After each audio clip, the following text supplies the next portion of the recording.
কি গো, শুরু করে দাও। হ্যাঁ, কি দিয়ে ভাত না খাচ্ছ বলো তো, এটা কি? কি বললাম? মটর শাক। না, সর্ষে শাক। Sorry sorry. ওটা সর্ষে শাক ছিল।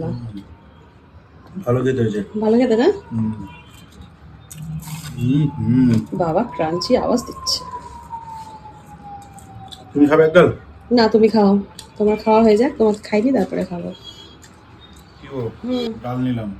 নাও। এটা বলেছিলে মটর ডাল। হ্যাঁ, এটা মটর ডাল। আর তুমি মটর ডাল ওই মটর শাক বানিয়ে দিয়েছিলে ভুল করে সর্ষে ফেলে শাককে। এটা মটর ডাল টমেটো দিয়ে, নিরামিষ। আমরা এটা বাইরে খেয়েছিলাম, মনে আছে? কেদারনাথ যাওয়ার পথে। কেদারনাথ ফেরার পথে, ফেরার- কেদারনাথ থেকে। বেগুনগুলো তো টোপা টোপা বেগুন গো। হ্যাঁ, গরম গরম বেগুন ভাজা তো, তাই এখনো কুমড়ো কাত হয়নি। হুম। নাহলে যা শীত পড়েছে সবাই শুয়ে পড়তো।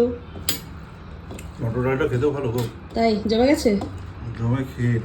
আচ্ছা, খাও। এবার পনির দিয়ে শুরু করলাম, বুঝলে? হ্যাঁ, খাও। আমি কিন্তু প্রসাদ রেখে দিয়েছি প্রত্যেকবারের মতন। রাখো, অসুবিধা নেই। বলছো তুমি আমার জন্য বাটিতে তরকারি না রেখে দিলে আমার মন খারাপ হয়ে এতে যায়। কি কি দিয়েছে? ক্যাপসিকাম, গাজর দেখতে পাচ্ছি। হ্যাঁ, গাজর, ক্যাপসিকাম, পনির, টমেটো। এটা কিন্তু লুচি দিয়েও খাওয়া যেত, হেভি হতো কিন্তু।